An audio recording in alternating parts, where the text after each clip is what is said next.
When looking at investment properties to wholesale or flip, you want to make sure you do proper due diligence on the property to make sure you're getting a good deal and paying the right price. There are 10 common things that, if overlooked and missed, could result in you getting a bad deal that loses money. Find out what they are so that it doesn't happen to you coming up. Go to 8weekacademy.com to claim your free copy of Jerry Norton's most popular training. In it, he reveals his blueprint for making $100,000 per year with real estate. If this is your first time here, my name is Jerry Norton, and I've been a full-time real estate investor now for almost 18 years. Amongst other things, I specialize in flipping houses all across the country, and I've helped thousands of new investors get into the game of flipping and create six-figure and even seven-figure incomes. If you want to learn how to flip houses so you can live your dream life, be sure to subscribe to my channel and click the bell icon to get notified when new videos are released. Due diligence is the process of determining the potential or future value of a property that you want to wholesale or flip. That means you need to understand and verify the good, the bad, and the ugly about each particular property that you want to acquire. My friend and real estate investment attorney Jeff Watson says that the majority of bad deals that lose money are not usually a result of something that went wrong after acquiring the property, but rather from the deal failing before it even started as a result of poor due diligence before buying the property. So let's cover the 10 most common things that are easily overlooked that will have a big impact, for better or for worse, on the value of the property and your success on the deal. The first three things are related to the location. So the first is a busy street. It's easy to overlook and not properly discount the value of a house on a busy street. The reality is, in most cases, homes on busy streets are more difficult to sell and sell for as much as 25 to 30% lower than houses on quiet side streets. The problem is investors use comps that are similar, close in proximity, and recently sold, but then fail to only use comps that are also on busy streets, or fail to discount the value due to that busy street. Put yourself in the shoes of a retail buyer in the market for a home. Would you like to live on a busy road where you hear cars flying by all day, or a nice quiet tree-lined street with no through traffic? Now, I learned this the hard way when I flipped a house in Seattle, Washington a few years ago that was on a busy street. Not only was the street really busy, but there wasn't enough room to turn your car around, so you had to back out onto the busy road to leave. Buyers really hated that, and I ended up selling that house for a loss. Learn from my mistakes and don't let that happen to you. The second thing regarding location that is often overlooked during due diligence is the neighbors. You could have the best house ever, but if the neighbors next door have 3 cars on cinder blocks, a fishing boat, and 27 tractor tires in the front yard, a buyer is not going to want to buy your house, and that is going to hurt your deal. I once bought a house to flip in Pittsburgh, and I didn't realize that across the street was a homeless shelter. I didn't pay much attention to it when initially looking at the deal because no one was there. But every day at 5 p.m., there is a line of 50 people outside. Guess how I found out that was an issue? When I went to sell the house, and all of the feedback from the showings was that buyers don't want to see homeless people out their living room window. Now, a quick way to get a feel for the neighbors is to do a Google Earth look at the neighborhood. Look up and down the street. Are the homes well kept? Do the neighbors keep up on their yards? Are there cars and garbage outside? Since I do a lot of deals remotely, when I send my boots on the ground to do a property walkthrough, it's mandatory that he does a video of the neighbors to the left and right and directly across the street, and a video up and down the street so that I know how the neighborhood will impact the value. I once flipped a house, and during my due diligence, I noticed the neighbors to the left needed his home painted really badly, and it was an eyesore that would affect the resale of my deal. As part of my due diligence, I asked the neighbor if I could paint his house when I painted mine. He said yes, so I budgeted painting the neighbor's house into my rehab budget to make sure his ugly house didn't kill my resale. The third thing regarding location that is often overlooked during due diligence is the school district. Now, I have 10 kids and we've always homeschooled our kids, but many families choose a house based on the quality and ratings of the elementary, middle, or high schools, and are willing to pay more for a house to be in the top rated school districts. Likewise, homes in the lower rated school districts will sell for much less. This information is easily accessible online. As part of your due diligence, learn how the different school districts impact the value. Okay, the next 4 are related to the house, not the condition, but the house itself. So the 4th thing that is often overlooked during due diligence is the lot size or the yard. Post-pandemic, privacy and space have become a premium feature for many buyers. Relative to the comps in the area, how does the lot size and the yard compare? For example, if all the homes in the area are on half-acre lots and your subject property is on a quarter-acre lot, that is going to really hurt your value. Similarly, if the majority of lots in the area are on quarter-acre lots and your subject property is on a half-acre lot, that is going to be a premium and increase the value.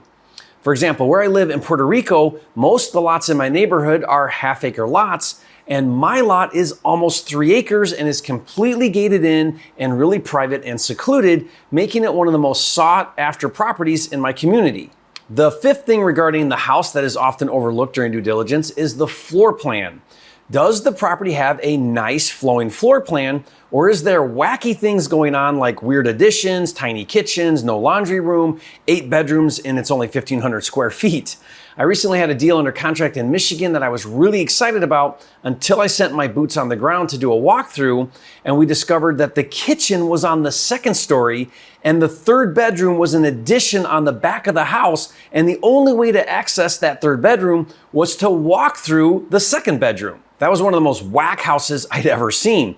When doing a walkthrough, I had my boots on the ground start at the front door and literally do a virtual tour so I can see the house and how it flows from room to room. The 6th thing regarding the house that is often overlooked during due diligence that is similar to floor plan but deserves a category of its own is ceiling height. All modern homes have high ceilings, and low ceilings are becoming more and more undesirable and difficult to sell. I try really hard to avoid 8-foot ceilings. 9-foot ceilings are okay, and 10-foot ceilings or higher are great. Now, to put this in perspective, my new construction homes have 12 to 14-foot ceilings typically. I do multi-million-dollar flips in Phoenix, Arizona, and when we buy a house built in the 90s, the very first thing and often the most important thing we look for is ceiling height. If I can't expand the ceiling height to at least 10 feet, it's a no-go because no matter how nice I renovate the home, a buyer does not want low ceilings. Okay, the 7th thing regarding the house that is often overlooked during due diligence is the basement and or garage. Now this is market specific, but does the home have a basement, crawl, or slab? And does it have a 1-car, 2-car, or 3-car? And is it attached or detached? In markets like Metro Detroit, homes with basements and garages sell for a premium, and homes without them sell at steep discounts. So make sure to use filters when comping so you're giving the subject property the right value based on basement and garages. Now, I could also add brick versus frame as well. An all-brick home is much more desirable than a non-brick home. Now let's discuss 3 more things that are related to the condition of the home. Now, it's obvious to look for things like needs a new kitchen, needs bathroom, flooring, paint, but there are 3 big things that are often overlooked. So the 8th thing to look for related to the condition is the foundation or structural issues. Now, I've done several deals that had serious foundation or structural issues that needed fixed.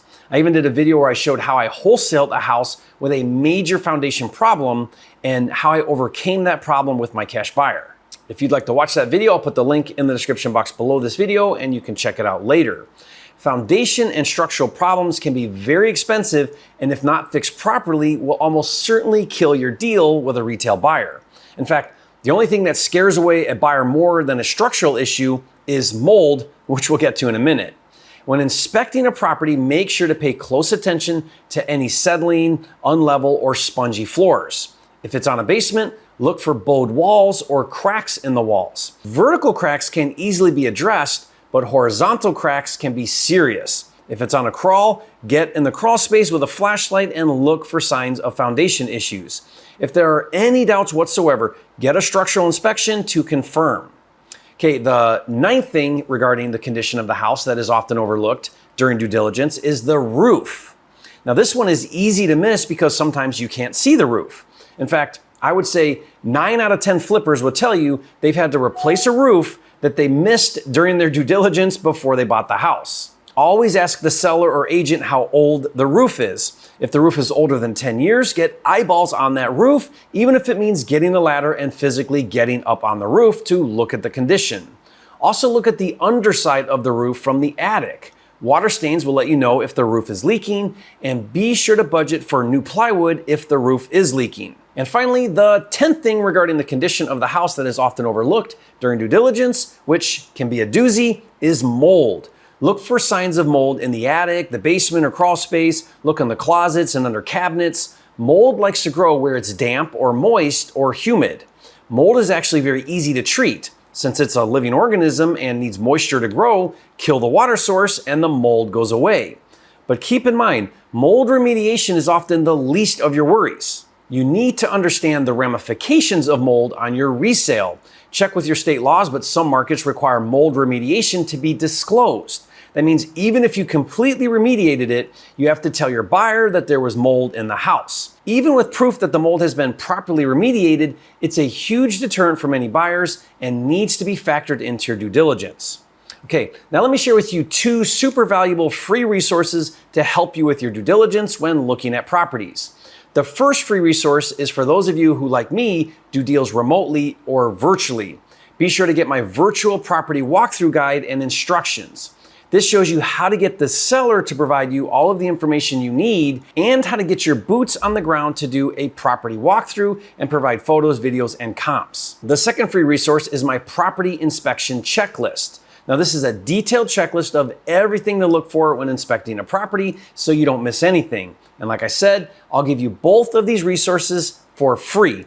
I'll put the download links in the description box below and you can get them. And finally, be sure to watch a video where I show you exactly how to find and get boots on the ground. Whether in your backyard or virtual market, this is a person who can go to the properties and do your walkthroughs for you. So watch that video now, and if you haven't yet, be sure to subscribe to my channel. With almost 800 videos, this is the #1 channel on YouTube for all things flipping, and I'll see you on the next video.